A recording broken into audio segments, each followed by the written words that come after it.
गेल्या अनेक वर्षापासून आमचा जो लोढा हेवन निर्जेचा जो परिसर आहे त्या परिसरात गेल्या 10 वर्षापासून आम्ही तक्रारी करतोय की हातगाड्या वाढत चालल्यात, फेरीवाले वाढत चाललेत. अनेक बाहेरनं म्हणजे मुंब्रा कौसासारख्या ठिकाणी तिकडनं फेरीवाले येतात, फ्रूटवाले येतात.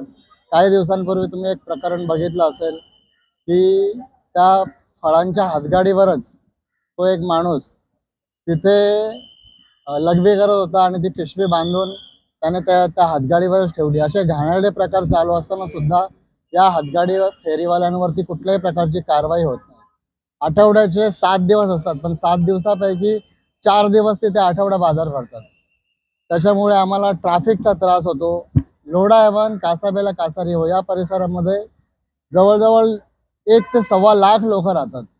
परंतु तिकडे ट्रॅफिकची एवढी समस्या असते, रस्ते खराब असतात. या सगळ्या गोष्टींकडे दुर्लक्ष लावून प्रशासनाचे जे कर्मचारी आहेत ते त्यांच्या चिरीमिरी घेऊन आम्ही ज्या तक्रारी करतो त्याच्याकडे कुठलंही लक्ष देत नाहीत. लोकांच्या असुविधेकडे कुठलंही लक्ष देत नाहीत.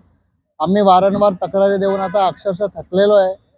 आता आम्ही तिघं पण ज्या पॅनलमधनं निवडून येतो त्या कोळेगाव नाक्याला देखील मोठ्या प्रमाणात फेरीवाल्यांचा विळखा पडलेला आहे.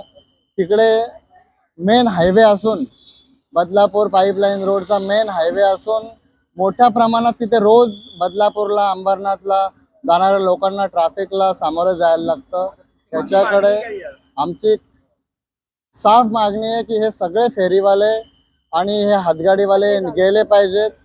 सगळे आठवडा बाजार बंद झाले पाहिजेत. हे जर आता 4 ते 5 दिवसात नाही बंद झाले तर आम्ही पुढच्या आठवड्यात वॉर्ड ऑफिसवरती किंवा या महानगरपालिकेच्या मुख्यालयावरती मोठा मोर्चा काढणार आहे आणि निषेध व्यक्त करणार आहे.